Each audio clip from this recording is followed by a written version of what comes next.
commencer. Bonsoir à toutes et à tous. Bienvenue donc dans ce 16e épisode de notre live vétérinaire Reverdy, dans lequel nous allons parler ce soir de l'amidon avec notre vétérinaire Cyril. Donc il va commencer par nous redéfinir ce qu'est l'amidon, nous parler des différentes formes d'amidon qu'on peut rencontrer, et puis surtout de son utilisation, et puis des intérêts et conséquences sur l'organisme du cheval. On passera ensuite aux questions directement. Il y a pas mal de questions, notamment sur le lien entre l'amidon et différentes pathologies, comme les ulcères gastriques, comme le syndrome de Cushing, le syndrome métabolique équin. On parlera d'élevage aussi. Donc voilà, on va accueillir Cyril sans plus attendre, parce qu'il y a pas mal de choses à dire. Bonsoir Cyril. Oui, bonsoir. Est-ce que tu peux commencer par nous rapidement redéfinir un petit peu ce qu'est l'amidon et quel est son intérêt, quelle va être son utilisation dans l'alimentation du cheval notamment? Oui, alors c'est un vaste sujet, l'amidon, hein, ça déchaîne les passions souvent même d'ailleurs. Oui. Effectivement, donc après si on définit ça simplement, c'est un sucre complexe, donc ça fait partie de la famille des glucides qu'on retrouve chez les végétaux, notamment dans les organes de réserve, hein, comme les graines, hein, qu'on va derrière utiliser pour l'alimentation humaine, mais aussi pour l'alimentation des chevaux notamment. C'est une source énergétique et calorique principale, hein, parmi les sources qu'on a à notre disposition. On a également les matières grasses, etc.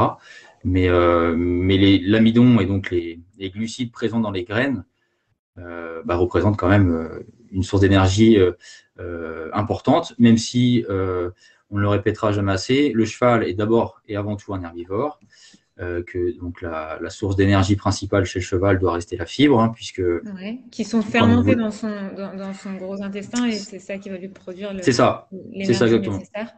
Okay. Exactement, grâce à ces bactéries, donc il va fermenter les fibres, en tout cas une certaine catégorie de fibres, et après derrière va produire son sucre finalement par ce biais-là. Il n'empêche qu'il faut quand même, on oublie souvent que les fourrages peuvent contenir des quantités très importantes de glucides et de sucre. Alors pas forcément des sucres complexes, hein, mais peuvent aussi contenir du sucre tout simplement, qui va ressembler par exemple à ce qu'on retrouve dans la mélasse. Donc voilà. Après, les chevaux qui vont avoir besoin notamment de céréales, mais pas que, en source d'énergie autre que le fourrage, c'est des chevaux qui ont des besoins plus importants. Donc, on ne parle pas bien sûr du cheval qui est un cheval de loisir, au repos, qui est dans une prairie et puis qui fait rien de spécial. Voilà, là on va plutôt s'adresser à des chevaux de sport, des chevaux de compétition, des jeunes en croissance, des juments en lactation, etc. Ouais, c'est ça. Élevage et chevaux au travail, quoi, essentiellement. Voilà. Et donc là, après, on va raisonner les apports en fonction des différentes catégories, en fonction aussi des problèmes de santé, puisque quelquefois, malheureusement, on n'a pas le choix. Je prends par exemple l'exemple d'un cheval fourbu qui a perdu beaucoup d'état parce qu'il a une inflammation chronique, parce que c'est compliqué, c'est une jument en lactation, parce qu'elle a fait une fourbure en post-poulinage. Et bien là, malheureusement, voilà, si on la laisse que sur de la fibre, on a vraiment des difficultés à maintenir son état corporel, hein, puisque la base, hein, c'est vraiment ça déjà. On apporte de l'énergie, pourquoi? Pour maintenir un état corporel suffisant et pour répondre aux besoins du cheval. Et donc, quelquefois, on est obligé d'avoir recours à l'amidon, en tout cas au sucre, hein, aux céréales. Et donc là, il va falloir le faire de manière raisonnée, en respectant des quantités, mais aussi des différentes qualités, etc., etc. Ok, ça marche. Et du coup, voilà, les deux premières questions, si on passe directement aux questions, c'était notamment une question de Nathalie qui demandait quels étaient les impacts de l'amidon positifs et négatifs sur le cheval, sur l'organisme du cheval, du coup. Ouais, alors là, on peut en parler pendant 3 heures. Donc, dans les positifs, déjà, on va lister le positif, parce que c'est, voilà, comme je vous le disais, l'amidon, c'est une chaîne de sucre, hein, de glucose. Donc, ça, c'est la petite molécule énergétique qui va servir aux cellules de l'organisme pour fonctionner. Donc, c'est un apport énergétique. Donc, ça, c'est le point positif. Ça permet au cheval d'effectuer des différentes fonctions, hein, de s'entretenir, donc de réguler sa température, de se maintenir en état, de faire un effort, de produire du lait pour la jument, de grandir pour un poulain. Et en tout cas, au-delà des besoins d'entretien, quoi. Exactement, donc ça c'est le point positif, c'est vraiment une source énergétique intéressante. Et puis les points négatifs, je ne fais pas partie de ceux qui disent voilà, l'amidon c'est pas bien, etc. Il est clair que quand on en donne trop, qu'on ne fait pas attention à la qualité de l'amidon et que c'est pas fait correctement, effectivement là on peut avoir différents problèmes. On peut s'attendre en cas d'excès et quand on ne fait pas les choses de manière raisonnée, avoir des problèmes digestifs, mais aussi des problèmes métaboliques. Donc plutôt, ça peut être en lien avec le comportement, en lien avec la santé musculaire. Ouais. Et puis après, on peut avoir tout un tas de problèmes. On en parlera après, je pense, plus en détail, en lien avec la croissance Après, osseo-articulaire, etc. ouais, effectivement. On va parler élevage. Enfin, il y a des questions sur l'élevage et puis sur différentes pathologies et bien évidemment sur les ulcères. Donc, Ouais, source d'énergie parfois nécessaire et en revanche, il faut simplement raisonner les apports. c'est ça, exactement. Ok, et ben du coup, on va passer directement à une question d'Aurélie qui demande en fait quelles sont les différences entre les formes d'amidon, les différences et les différents intérêts, que ce soit l'amidon de maïs, d'orge, d'avoine, de riz, de blé. Est-ce que c'est le même amidon pour toutes les céréales, par exemple, ou est-ce qu'il y a différentes formes et comment est-ce que tu les classifies? En fait, ouais, alors il y a différentes formes, on va pas rentrer trop dans les détails, mais il y a des formes plus ou moins digestes. En gros, si on prend les céréales qu'on connaît chez le cheval, globalement l'avoine très digeste, le blé très digeste, l'orge intermédiaire, le maïs, voilà, peu digeste. Peu digeste, Donc ok. voilà, donc une fois qu'on a regardé ça, après il faut regarder les quantités forcément d'amidon, parce que 1 kg d'avoine ne contient pas la même quantité d'amidon qu'un kilo d'orge. 1 kg d'orge, c'est D'accord. 500 grammes d'amidon, et 1 kg d'avoine, c'est que 350 grammes. Donc Donc voilà, l'avoine donc il y a contient moins d'amidon que l'orge. En revanche, mais plus l'essence de digeste. l'avoine est beaucoup plus digeste que l'amidon d'orge. Voilà. Après, on peut, Ok. entre guillemets, trafiquer, modifier un peu tout ça, hein, et donc là, on va passer par des traitements technologiques, hein, qui vont être soit des traitements, on va chauffer, on peut aplatir, on peut broyer, microniser. Donc là, c'est vraiment réduire en fine poudre, Ouais. comme on fait la farine, hein, par exemple. Et donc, et quand on va, par exemple, puisqu'on on va être amené à parler des floconnés, eh bien le floconnage, on va aplatir les céréales, on va les chauffer, enfin les mouiller, les chauffer, et donc on va, ce qu'on appelle, on va rendre l'amidon plus digeste, donc on va le gélatiniser. Et donc on va finalement rendre un amidon qui est moyennement digeste, par exemple celui de l'orge, qui est intermédiaire, en un amidon qui va être aussi digeste que l'amidon d'avoine cru, par exemple. Voilà. Et D'accord. donc, Donc avec les traitements voilà. mécaniques ou thermiques ou thermomécaniques, on peut jouer sur la C'est ça. digestibilité de l'amidon. Ok. Exactement. Et ça, on va le faire, et après, on va utiliser ces sources-là en fonction des besoins de nos chevaux. Et c'est pour ça que nous, c'est ce qu'on dit assez souvent, partir sur du floconné à tout va, ça n'a aucun sens si on est sur un cheval de loisir qui est largement en état, qui a du fourrage à volonté, etc. etc. Aucun intérêt de lui donner du floconné, des céréales floconnées en grande quantité, puisque là, on ne Mhm. fera que potentiellement aggraver son état d'embonpoint, donc finalement le rendre encore plus gros, potentiellement le perturber au niveau digestif, etc., en fonction de la quantité distribuée, bien sûr. Donc, voilà. Ok. Il y a une question de Valérie qui demande ce que tu penses du triticale et du seigle. Le triticale, en fait, il est souvent utilisé pour remplacer le blé, parce que ça coûte moins cher, etc., etc. Mais les D'accord. propriétés, à ma connaissance, sont similaires.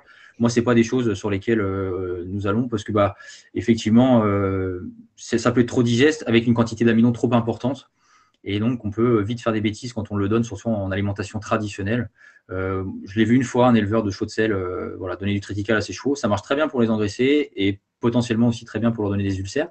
Et ça me permet de D'accord. faire une transition sur les ulcères, du coup. Euh, Oui. c'est un problème digestif qui peut effectivement, voilà, qui peut être causé par les glucides, hein, et notamment par l'amidon. Mais un petit peu comme tous les problèmes dont on va parler là, c'est une question de dose en fait.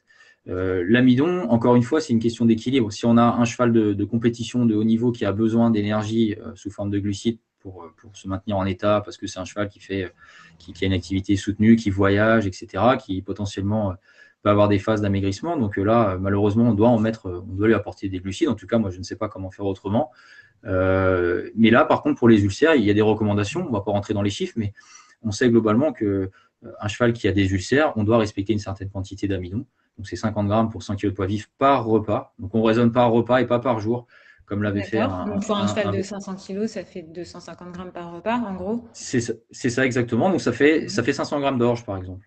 Donc, si D'accord. vous distribuez 400 grammes d'orge à un cheval qui a des ulcères par repas, et Mhm. vous ne dépassez pas, c'est pareil, 3 repas par jour, d'après les études, etc., vous n'allez pas aggraver les ulcères. Je Ouais, réagis du coup, enfin parce que tu parles de ça, mais bon là on voit pas grand-chose, on voit même rien du tout, mais il y a un petit article sur le site avec des tableaux et en fonction justement des risques ou des pathologies, avec ce dont tu viens de parler justement, la quantité d'amidon à ne pas dépasser par repas pour 100 kilos de poids vif. Et ça. c'est super utile quand tu veux faire après tes calculs Hmm. et t'assurer que tu dépasses pas ce qu'il ne faut pas dépasser pour ton cheval. Après, au-delà de la quantité, encore une fois, il faut bien évaluer le reste. En fait, quel est le souci avec l'amidon quand ça arrive dans l'estomac? C'est qu'on peut avoir des fermentations bactérienne, hein, puisqu'on a une flore de bactéries importante, très importante dans l'estomac, qu'on appelle la flore lactique. Donc, il va fermenter les sucres notamment en acide organique comme l'acide lactique. Donc, ça va augmenter l'acidité de l'estomac, donc potentiellement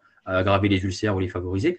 Et donc, finalement, vous comprendrez que plus l'amidon est digeste, plus il est gélatinisé, plus les fermentations vont être simples pour les bactéries, hein, parce que plus il est accessible par les bactéries, donc plus facilement vous allez avoir des fermentations. Et donc, avec les sucres simples, c'est encore plus facile. Parce qu'un sucre simple, lui, il est fermenté directement, étant donné que l'amidon, c'est une chaîne de sucre. Donc, il faut d'abord scinder, casser la chaîne avant d'utiliser le sucre, avant d'utiliser le glucose. Alors, quand vous êtes sur de la mélasse, vous avez juste une liaison à casser et puis vous avez directement votre sucre. Donc, l'amidon, ok, c'est bien d'en parler, hein, de regarder la quantité, mais attention quand même à la mélasse et au sucre simple, hein, tous les sucres simples, parce que ça peut également se rajouter et quelquefois, on a des quantités qui peuvent être très importantes dans les aliments. Et donc, il faut faire attention à ça, quoi. Non, bien regarder aussi la mélasse. Et puis j'imagine au taux de sucre, quand tu parles de sucre simple, ça comprend aussi le taux de sucre du foin. Ouais, le foin aussi. Alors ça, c'est un peu plus compliqué de l'appréhender concernant les ulcères, puisqu'on a certains foins qui peuvent contenir jusqu'à 20% de sucre sur la matière sèche. Donc ça correspond à 200 grammes de sucre au kilo, hein. Donc sur un foin, un cheval qui va en manger 8 kilos par jour, il va ingérer 1,5 kg de sucre. 1,5 kg de sucre. Donc on est loin de nos 250 grammes d'amidon, hein. Et donc par l'intermédiaire du foin. Alors après, il y a un temps d'ingestion qui va être étalé sur la journée. On a une solubilité qui est plus ou moins bonne. Il y a une partie qui est très soluble, hein, qui peut lessiver, mais qui peut se retrouver comme ça dans le milieu gastrique. Donc attention quand même à ça aussi. Ça peut effectivement ça doit être pris en compte dans l'approche du rationnement d'un cheval qui a des ulcères. Ok. Ça marche. Donc en fait, pour les chevaux sujets aux ulcères, si on veut résumer assez simplement, il faut ne pas dépasser une certaine quantité d'amidon. Alors tu l'as bien dit tout à l'heure, par repas, et c'est pas par jour qu'il faut la raisonner. Et du coup après, la qualité de l'amidon.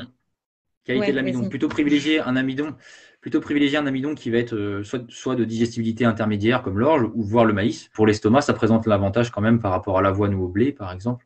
De présenter un amidon qui va être moyennement digestible et donc potentiellement qui va moins facilement générer de l'acidité gastrique, si on peut parler un peu comme ça, c'est-à-dire une production d'acide lactique. Il y avait une question sur Instagram qui demandait justement si l'avoine n'était pas trop acidogène. C'est une question de dose. Si on met le problème, c'est que l'avoine a une réputation d'être justement ulcérigène parce que souvent, c'est souvent les gens du milieu des courses qui donnent de l'avoine aux chevaux et souvent l'unité de mesure pour la ration, c'était un seau, quoi.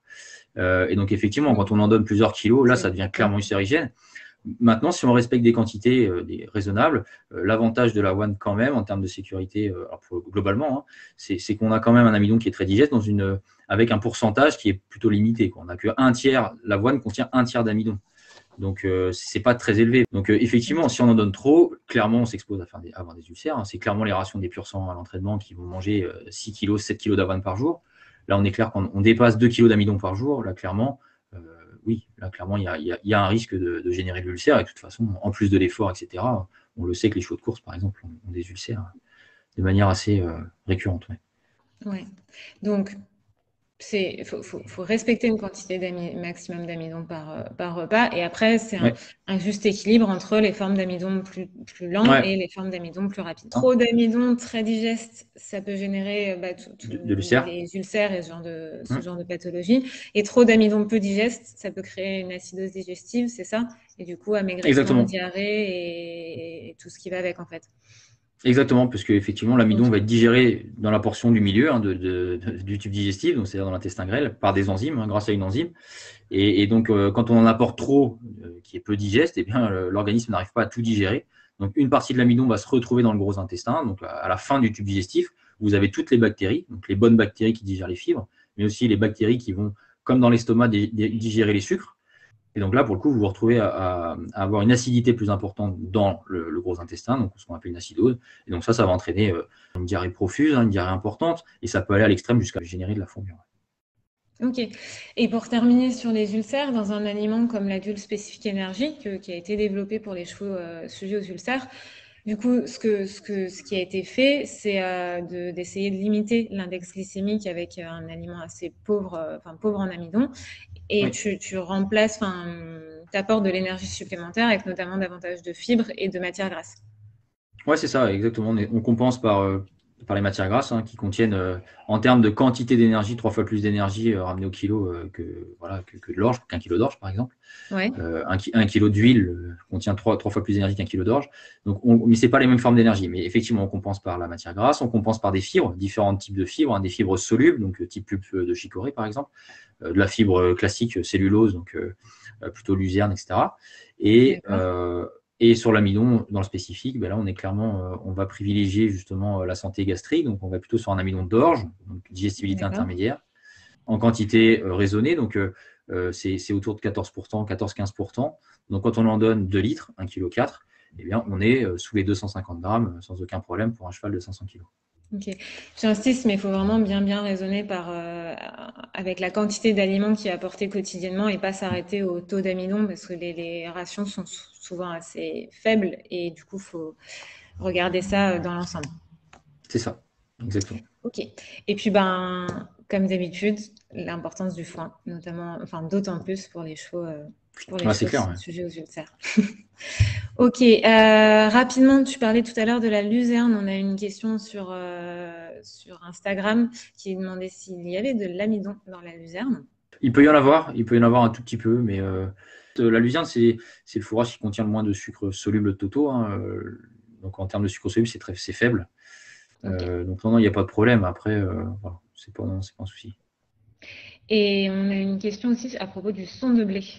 Effectivement, dans le son de blé, dans 1 kg de son de blé, il y a plus d'amidon que dans 1 kg spécifique. Et donc, non, le son de blé, c'est d'ailleurs pour ça qu'on le retrouve souvent dans les aliments industriels. C'est parce que ça fait un noyau finalement qui est assez proche des aliments industriels, de ce qu'on cherche à la fin. Ça fait 18 d'amidon, 15 de protéines, de mauvaise qualité, mais 15 de protéines quand même. Et puis, ça fait une dizaine de pourcents de cellulose. Le truc, c'est qu'on en met une poignée, ça pèse vraiment rien du tout. Donc là, encore une fois, en termes de quantité, eh bien, voilà, même s'il y a 20%, 18% d'amidon dans le son de blé, le fait d'en donner une poignée, en soi, ça va représenter quelques grammes. Donc, c'est pas pour un cheval de 500 kg, pas de problème. Maintenant, si c'est dans un aliment que c'est compacté et qu'il y en a 30%, voilà, il y a de l'amidon de blé, quoi. Donc, ouais. Mais de toute façon, le blé, on n'en utilise absolument pas dans aucun de nos aliments. Non, parce que c'est l'orge, l'avoine et puis un petit peu de maïs. Quoi. Petit peu de maïs, mais le maïs, après, c'est vrai qu'on peut en mettre en petite quantité, comme on peut le faire, mais après, le maïs, on va l'utiliser surtout parce que c'est plutôt assez riche en amidon. On va le floconner pour le rendre plus digeste finalement. Et donc, on va l'utiliser en petite quantité. Voilà. On l'utilise en petite quantité de l'ordre d'une dizaine de pourcents, nous, dans les aliments plutôt pour les chevaux qui ont des gros besoins, donc les chevaux de course, les chevaux de grand prix, etc., les chevaux de complet. Mais clairement, de mon point de vue, on peut tout à fait gérer un cheval de sport, même qui fait de la 140, sans avoir recours aux formes d'amidon gélatinisées, donc on appelle très gélatinisées comme les flocons. Clairement, on peut y arriver, zéro problème. Ça se passe très bien. Il y a une question aussi à propos du son de riz. Est-ce que tu as un avis? Ouais. Alors, son de riz, c'est autre chose, parce que le riz, l'amidon de riz cru, c'est pas très digeste. Le son de riz, c'est du son de riz gras, en fait, c'est pour la matière grasse. Alors, pour le gras, pourquoi pas, c'est souvent utilisé dans les aliments de type spécifique américains, où ils ont recours au son de riz gras, à la pulpe de betterave et puis au coque de soja. C'est pas des matières premières qu'on trouve très, très sympas, nous, en tout cas. Si vous les mettez dans l'assiette comme ça fait pas très envie. Mais c'est vrai que le son de riz, c'est surtout pour la matière grasse, et puis pour une petite molécule, qui s'appelle le gamma-oryzanol, qui a des propriétés, qui aurait des propriétés anabolisantes. Donc ça peut être intéressant pour faire reprendre du muscle et notamment les chevaux de course, blablabla. La seule chose, c'est que le son de riz, souvent, il est vendu avec cet argument, sans que ce soit quantifié en fait. Donc moi, j'ai aucune idée de la teneur en gamma-oryzanol et voilà, sachant que c'est un peu bancal parce que pour moi, c'est plus de l'anabolisant. On n'est plus vraiment dans la nutrition, quoi. Ok, merci Cyril. Je crois qu'on a fini avec les différentes matières premières. On parlait des quantités un peu tout à l'heure. On avait une question de Clélia qui demandait quelle quantité d'amidon maximum il fallait dans un aliment. Est-ce que tu peux le rappeler? Et après, ça dépend si le cheval a une pathologie ou s'il est en bonne santé. Prenez un cheval, la recommandation classique pour un cheval qui est en bonne santé et pour lequel on veut prévenir les différents problèmes de santé justement en lien avec l'amidon, avec les glucides, eh bien, c'est 100 grammes d'amidon pour 100 kg de poids vif par repas. Donc, ça fait 500 grammes d'amidon maximum par repas pour un cheval de 500 kg. Donc, 1 kg d'or. Encore une fois, voilà, ce qu'il faut, c'est respecter ces 500 grammes maximum.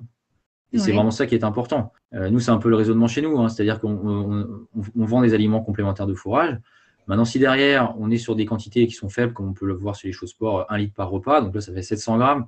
Sur un aliment qui a à peu près 30% d'amidon, ça fait 200 grammes d'amidon. Vous voyez qu'on est très bien, même pour un cheval qui aurait des ulcères. On est largement en dessous. Ouais. On est large. Par contre, il est clair qu'en termes de volume, eh bien, si on veut que le cheval prenne le temps d'ingérer sa ration correctement, etc., on peut tout à fait rajouter des fibres. Donc, nous, on a des fibres naturelles, par exemple. On rajoute 1 litre de fibres, 2 litres de fibres, ça fait 50-100 grammes. Et donc là, on va se retrouver avec un volume important pour un poids qui va quasiment pas changer. Et donc là, on aura tout à fait ce qu'on veut en oligo, vitamines, etc. Et donc, il n'y a pas de problème.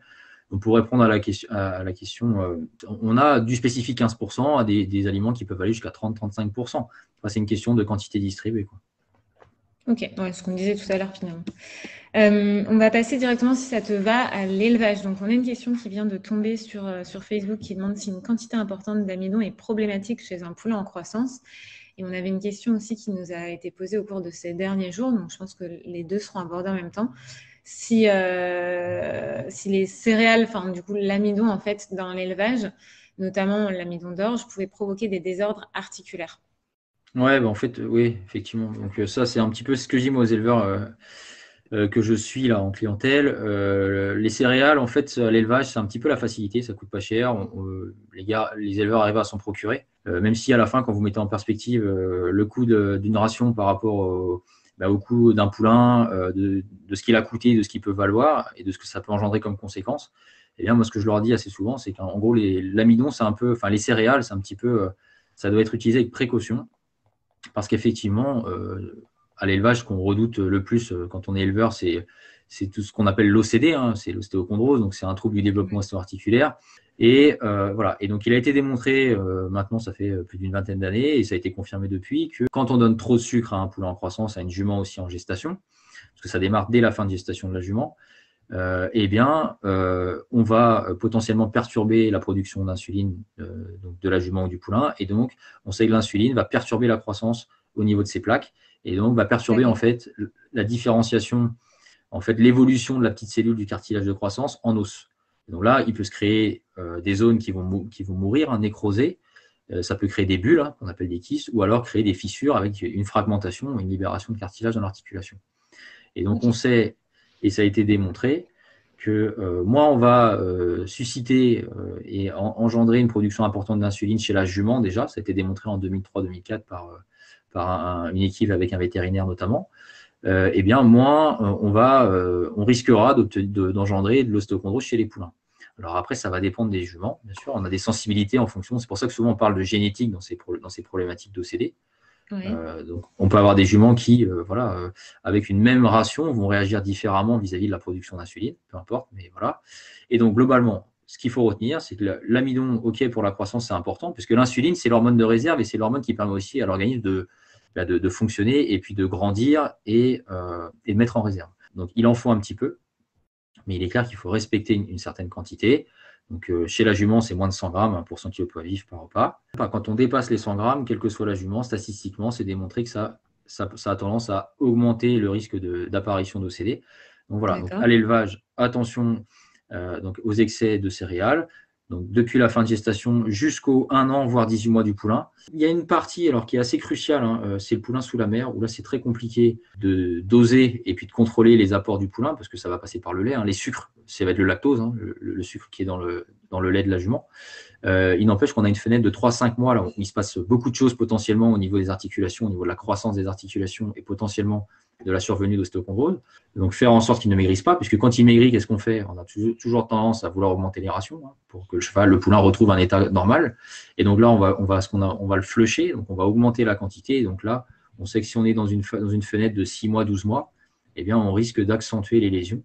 Et donc ça dure globalement jusqu'à 12 mois. Globalement, à 12 mois, après, les dés sont jetés, quoi. Si on n'a pas de lésions à ce moment-là, théoriquement, d'autres lésions n'apparaîtront pas. Et puis, on a certaines lésions qui, à 12 mois, qui sont là à 12 mois, qui peuvent disparaître quand on scanne les poulains, quand on fait les radios à 18 mois. Ça peut arriver. Donc, attention à la quantité. Ouais. À partir de la gestation de la mère jusqu'à la fin de sa première année, c'est vraiment primordial pour le poulain. Clairement. Et donc, voilà. Et donc, le petit conseil, c'est de ne pas compenser un défaut de protéines, de qualité protéique, par un excès de céréales. Ça coûte moins cher, c'est plus facile, mais mieux vaut aller chercher une protéine de bonne qualité Ça va coûter un peu plus cher, mais c'est un investissement sur l'avenir. Un poulain, à partir du moment où si le poulain a un problème d'OCD, on peut compromettre clairement ses chances et sa carrière de futur sportif. Donc, important de faire attention à ça. Et voilà. Et du coup, est-ce que tu peux répondre à Chris sur Facebook qui demande si le fait de floconner les céréales les rend plus digestes, si du coup il y a un intérêt chez le poulain plutôt qu'une céréale juste aplatie? Eh bien, alors, il faut considérer deux choses. Chez le poulain qui va être sevré, ça peut être intéressant d'en apporter, pourquoi pas, une petite partie au départ pour l'aider à faire sa transition. Donc, effectivement, ça va améliorer la digestibilité, donc potentiellement faciliter la transition du lait vers les céréales. Mais là, attention à la quantité, parce qu'on peut vite aller faire des bêtises, en fait, tout simplement. On a une marge de sécurité qui est quand même assez faible, de mon point de vue. Moi, je préfère aller plutôt sur de l'avoine, un type avoine, et puis derrière, mettre une part d'orge pour après gentiment basculer sur une alimentation, on va dire, un peu plus normale et le faire en raisonnant la quantité, en faisant attention de ne pas apporter trop d'amidon. Et puis, on prend l'aliment chez nous, par exemple le breeding, on a des éleveurs qui sèvrent au breeding, même si le foal est, de mon point de vue, mieux adapté. Mais ça se passe très bien parce que les poulains sont habitués à manger des petites quantités avec leur mère déjà. Depuis qu'ils ont 3-4 mois, ils en mangent un petit peu. Pour que ce soit bien clair pour tout le monde, le breeding, c'est l'aliment pour les poulinières et ensuite pour les jeunes chevaux jusqu'à la fin de leur croissance. Et le foal, c'est un aliment lacté, donc on donne avant le sevrage et jusqu'à 8-9 mois, en fonction de quand est né le poulain, jusqu'à la fin de son premier hiver, avant de passer sur le breeding. Exactement, également de transition. Donc voilà. Quand on le fait progressivement, surtout, il ne faut pas se louper dans les différentes étapes d'introduction d'aliments, sevrage, et puis hivernage avec qualité du fourrage, etc. Parce que c'est pareil, plus on donnera de foin, moins on aura d'aliments et moins on aura besoin de donner d'amidon, de céréales. Ça, c'est vraiment la base, donner du foin, et puis après, on règle la quantité d'amidon, et c'est pour ça que nous, on fait des vrais concentrés aussi. C'est-à-dire que quelquefois, au kilo, ça peut paraître plus important, mais quand on met vraiment des quantités, des petites quantités, ça se passe très bien, il n'y a pas de souci. Ouais, et du coup, faire super attention aux flocons. Même le blé, Le blé, c'est pareil. Par exemple, on parlait du triticale tout à l'heure. Les éleveurs qui nourrissent leurs juments en gestation avec du triticale, ça c'est catastrophique. Enfin, c'est même pas c'est pas du flocon, mais ça reste catastrophique de mon point de vue. Si on en donne trop. Ok, il y a Chris qui réagit du coup à ta réponse. Il demande si un gros ventre chez un poulain de 15 mois pouvait être signe de fermentation, d'excès de fermentation dans l'intestin. Il faut regarder les crottins, première chose. On regarde s'il se passe des choses. Si les crottins ont un aspect normal, une consistance normale, une odeur normale, etc., eh bien, on peut ou pas s'orienter sur la piste des fermentations. Après, il y a une autre, il y a deux autres pistes. C'est la gestion de la fibre. Est-ce que le poulain digère bien ses fibres? Quelle est la qualité de la fibre que le poulain reçoit? Est-ce que c'est une fibre grossière ou pas? Et l'autre point important chez le poulain de 15 mois, ça va être la qualité de sa protéine. Parce qu'il ne faut pas oublier que le ventre, avant tout, c'est une sangle abdominale, comme chez nous, quand on n'a pas une musculature suffisante. Ça va de pair avec un dos insuffisant, donc il faudrait voir si le dos est insuffisant aussi. Le venton, on peut suspecter une carence en protéines. Voilà. Et puis après, si c'est un poulain, un mâle de 15 mois, donc les entiers, par expérience, les mâles ont tendance à être un petit peu plus ventrus que les femelles, de mon point de vue. Si on exclut bien sûr les problèmes de parasitisme, de défaut de digestibilité des fibres et puis d'excès d'amidon, par exemple, etc. Mais pour le côté fermentaire, il faut regarder les crottins. C'est ce qui sort, qui va vous orienter, quoi. On a une question, Cyril, aussi de Ludovic, qui demande s'il est intéressant de donner plus d'amidon avant un concours. Et si oui, combien de temps avant l'échéance? Le cheval, naturellement, il a une quantité de réserve en sucre dans ses muscles, c'est le glycogène, qui est obtenu à partir du stockage du sucre, du glucose, qui lui vient de l'amidon potentiellement. Et donc ça, chez le cheval, on sait de toute façon qu'après un effort qui va engendrer un épuisement des réserves, de toute façon, 48 heures après, globalement, le cheval va retrouver ses réserves en glycogène. Donc ça ne sert à rien. Voilà, ça ne sert à rien. Pas d'intérêt. Ok, rapidement, là on sort un peu de l'amidon, mais juste avant d'aborder une autre question, il y a Pauline qui demande donc elle a un poulain qui a 7 mois actuellement, et comme tu as parlé du foal et du breeding tout à l'heure, elle demande s'il est plus intéressant de le laisser sur l'aliment lacté pour cet hiver ou de commencer à le basculer sur un autre aliment comme le breeding. 7 mois, on peut se laisser un petit peu de temps si c'est possible. Moi, je commencerai la transition vers 8 mois plutôt. Ça va dépendre aussi de la qualité de son fourrage. Si on a un fourrage qui est plutôt normal, bien pourvu en protéines, bien digeste, que le poulain en ingère aussi en quantité suffisante. Si on peut attendre 8-9 mois, moi je trouve ça bien. Parce que il faut bien se dire que dans les étapes cruciales de la vie d'un poulain, on a bien sûr la naissance, on a le sevrage, et il faut que le poulain se remette un peu du sevrage. Après, il faut voir son état, mais moi j'attendrai un petit peu. Et voilà, après le breeding fait tout à fait l'affaire, mais c'est vrai que quand on veut faire les choses, on va dire, au top, quand on n'en a pas beaucoup, moi j'aime bien. Top, merci. Est-ce que tu as vu la question de Camille sur Facebook qui demande ce qu'on pense, enfin ce que tu penses de couper un floconnet élevage avec un granulé de luzerne? Alors la luzerne, ça apporte des protéines de qualité moyenne, mais quand même, voilà, mieux que le son de blé, hein, mais qualité moyenne, moins bien que les protéines qu'on utilise dans les aliments élevage, de chez nous en tout cas. Après, il y a aussi du calcium. Il faut faire attention quand même au rapport phosphocalcique. Et puis, couper un floconnet, je ne sais pas ce que ça veut dire. C'est une question de dose, encore une fois. Donc, ce qu'il faut, c'est vraiment raisonner la quantité. Et puis, voilà, on sait qu'avec le floconnet, on a moins de marge de sécurité qu'avec on va dire un granulé classique, en tout cas des céréales classiques, même une alimentation traditionnelle, parce qu'on parle on parle d'aliments industriels depuis tout à l'heure, mais si on prend un mélange Oui, orge-avoine, ça par peut être exemple. mélange orge-avoine avec un correcteur de céréales Ouais, pour les oligos, c'est protéines ça. et matières grasses. C'est ça. Et puis le floconné, effectivement, il faut faire attention du coup, revoir. Moi, je me mettrais même en dessous des 100 grammes pour 100 kilos parce qu'on sait que c'est plus digeste, donc potentiellement le pic de glycémie va être plus important. Bon. Ok. Ça marche. Alors, on répond juste rapidement à Alix qui demande si le foal, tu parlais du foal, peut être donné à un cheval âgé. Pourquoi pas? Le breeding suffit pour moi. Le breeding, c'est déjà très bien. Encore aujourd'hui, on a eu un retour là d'une collègue. Et voilà, le breeding marche déjà très très bien. Donc avant d'aller sur le lacté, moi je resterai sur le full, je resterai sur le breeding. Déjà, ça Sur marche le vraiment très breeding. très bien. Alors, Oui. ça permet de faire une transition parfaite avec les chevaux atteints de Cushing. Là, c'est Ouais. autre chose encore. Donc, faut faire hyper attention à l'index glycémique et à l'amidon, si je ne dis pas de bêtises. Mais voilà, en gros, on a eu 3 questions sur, enfin, au moins, même plus. Mais il y a au moins Justine, Anne et Denise qui se demandent du coup quel est l'impact de l'amidon sur un cheval qui est atteint de la maladie de Cushing et comment gérer la ration de ces chevaux-là, du coup. Ouais, alors le Cushing, je ne vais pas vous faire un exposé sur Cushing, mais globalement, on a souvent associé au Cushing et puis aussi à l'insulinorésistance, donc aux chevaux qui sont diabétiques, au SME, etc., syndrome métabolique équin, on a une hyperglycémie, donc on a un taux de sucre anormalement élevé dans le sang. Et donc, on se retrouve avec une insulinorésistance, c'est-à-dire que l'organisme va produire de l'insuline au départ pour réguler ce taux de sucre. Et au bout d'un moment, eh bien, les cellules vont devenir résistantes à cette insuline qui finalement ne sera plus efficace. Donc on a une hyperglycémie, donc un taux élevé de sucre dans le sang associé à un taux, en tout cas une sécrétion importante d'insuline. Et donc, effectivement, d'un point de vue nutritionnel, on va éviter de rajouter des sucres à ces Du chevaux-là, en sucre. tout cas Mhm. exactement pour éviter d'aggraver l'hyperglycémie. Et donc, c'est pour ça qu'on a tendance à préconiser des aliments sans céréales ou avec peu de céréales. Et en tout cas, là, on va respecter une quantité d'amidon qui est bien inférieure. Là, on va parler de 30 grammes maximum pour 5 kg poids par repas. Il faut faire des petits Ouais. repas, donc des repas plutôt de Il faut l'ordre faire d'un plein de litre, hein, si petits on repas peut. par jour, quoi. Mais il y a beaucoup de cas de chevaux atteints du syndrome de Cushing qui ont des difficultés pour se maintenir en état. Et du coup, ce qui est compliqué, c'est de leur apporter suffisamment d'énergie pour qu'ils puissent se maintenir en état, mais en limitant les apports en sucre de la ration. C'est ça exactement. Le cheval qui est insulinorésistant, enfin qui est SME, lui, on va gérer les sucres dans le fourrage. Et le Cushing, un peu comme le fourbu, hein, eh bien, on a une problématique où on a des chevaux qui peuvent perdre de l'état. Hein. Et donc là, on va devoir améliorer et augmenter les apports énergétiques tout en faisant attention donc, au taux de sucre et donc aux Ouais. apports en sucre. Et donc, c'est la raison pour laquelle on va orienter plutôt ces chevaux-là sur un aliment type spécifique, voire céréales free quand on a une petite marge de manœuvre, hein, quand on a un cheval qui est plutôt Ouais, globalement l'alimentation assez céréales. bien. Voilà, on fait attention à la quantité parce que c'est pareil, l'excès de protéines. Alors, il y a une étude qui demande à être confirmée, hein, mais qui avait démontré que l'excès d'azote pouvait aussi aggraver l'insulinorésistance. Et donc voilà, pour ces chevaux-là, clairement, on va être sur des aliments qu'on appelle, qui sont pauvres en amidon et en sucre aussi. Hein. Donc la mélasse, c'est à proscrire Pauvre en pour ce genre amidon, de pauvre en chevaux, sucre. clairement, La mélasse, encore de toute plus. façon, nous, on ne l'utilise Oui, pas du tout.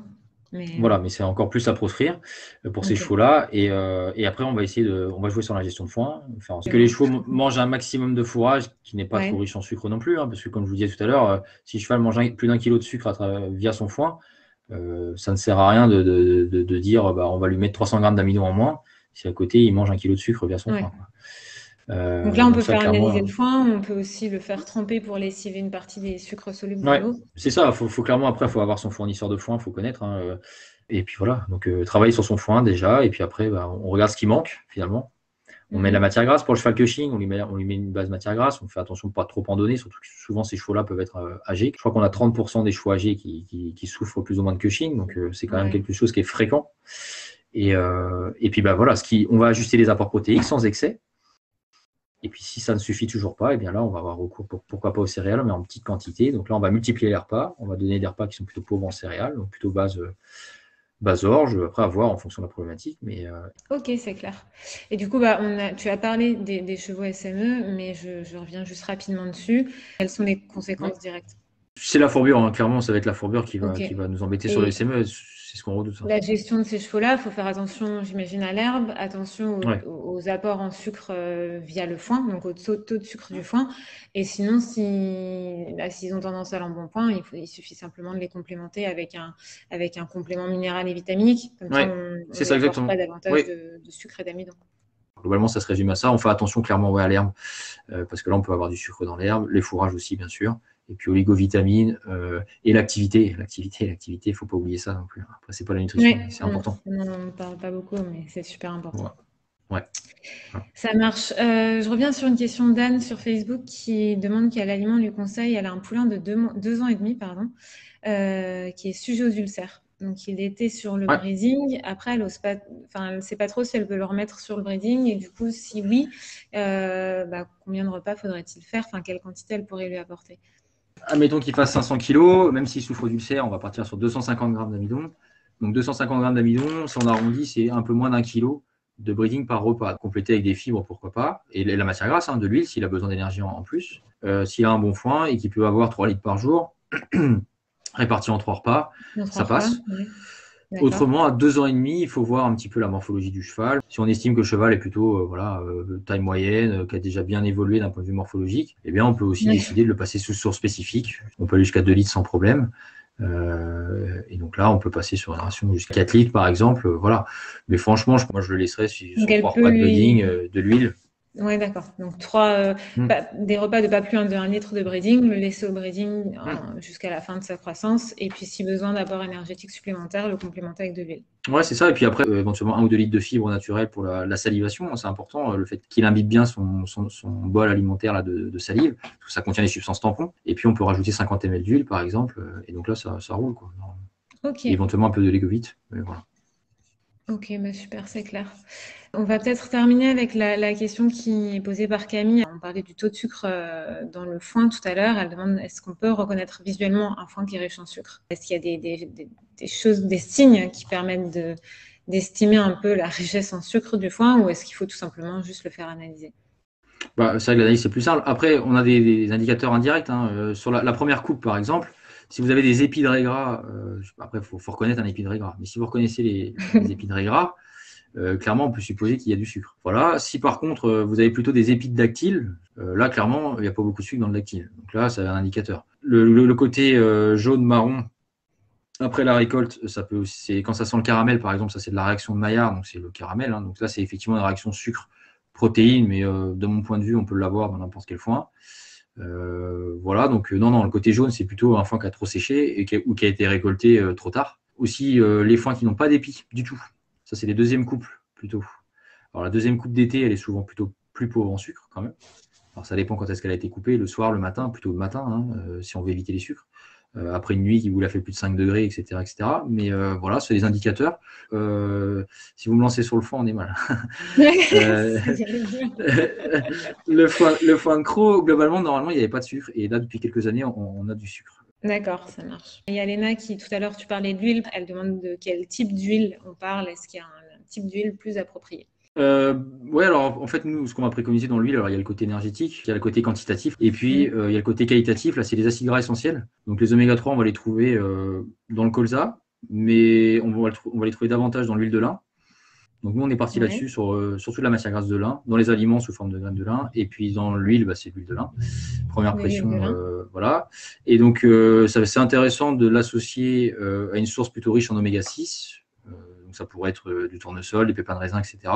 Donc une association, moi j'aime bien mixer un peu les huiles. Alors c'est vrai que notre oméga oil, c'est l'huile de lin, l'huile de maïs, l'huile de germe de maïs, parce que c'est très appétant. Et puis ensuite, ça contient, quand c'est non raffiné, comme notre huile là, ça contient aussi pas mal d'antioxydants. Voilà.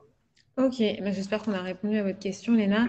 Et si je peux terminer, juste, on a une dernière d'Élise qui a besoin de faire reprendre de l'état à son cheval. C'est un cheval âgé. À la base, elle demandait quelle quantité d'amidon lui apporter et est-ce qu'il était bien de donner du maïs. Le vieux cheval, la problématique, ça va résider dans la musculature, le maintien de la musculature, où on a un Les équilibre en protéines? théorie entre la production, la destruction des protéines et la réserve en protéines de l'organisme, ce sont les muscles, hein, notamment. Oui. Donc on a plutôt un déséquilibre, en fait. On a une destruction plus importante qu'une production chez le vieux cheval. Donc déjà, apporter des protéines de qualité. Et puis après, l'amidon, effectivement, moins de 100 grammes, ça c'est sûr. Si on peut être encore un peu en dessous, c'est bien. Quand on a un cheval qui mange bien son fourrage, en général, on part sur du breeding et puis voilà, sur une base de 3 kilos par jour déjà pour commencer. Et puis après, on voit si on peut mettre de l'huile avec, bien sûr, hein, 50, jusqu'à 30-50 ml par repas, un peu de fibres s'il faut, mais pas obligatoire. Faire très très attention à la qualité de la protéine, c'est vraiment important chez le vieux cheval. D'accord, donc des protéines de bonne qualité. Et concernant l'amidon, j'insiste hein, vraiment, mais le petit tableau que vous avez fait sur les quantités max d'amidon par repas est vraiment super utile en fonction des besoins et des pathologies. Enfin, moi, perso, je trouve ça assez clair. Est-ce que tu as des choses à ajouter avant qu'on se quitte? Non, bah écoutez, encore une fois, l'amidon, bon, faut pas en faire tout un fromage, hein. Ça peut être nécessaire et c'est nécessaire dans certains cas. Mais en tout cas, les aliments sans amidon, on en a un, hein, mais c'est pas, ça convient pas à tous les chevaux. Il y a des chevaux qui ont besoin d'avoir une part d'énergie apportée sous forme de glucides et donc d'amidon. Après, voilà, faut faire les choses de manière raisonnée. Faut pas hésiter à demander conseil. Il y a moyen de s'adapter à chaque cheval, que ce soit en ration traditionnelle ou autrement. Et puis, il faut rester vraiment. C'est la dose qui fait le poison, quoi. Ça, c'est clair. Ok, super. Bah, c'est tout bon pour toi? Ouais, bah écoutez, oui, c'était assez dense. Bah, Mais bon. ouais, on refera le tour, voir si on a oublié des questions et puis on y répondra après. Merci beaucoup Cyril, encore une fois, De rien. c'était passionnant. Et puis bah, merci à tous d'avoir suivi ce nouveau live. On postera le replay sur Facebook, sur Instagram immédiatement, sur YouTube avec les sous-titres dans quelques jours. On refera comme d'habitude un petit podcast pour reprendre les questions principales de manière un petit peu plus synthétique. Et puis voilà, ben, bonne soirée Cyril. Et Ouais, puis bonne bonne soirée. soirée à toutes et à tous. Merci. À plus. Salut. Bonne soirée.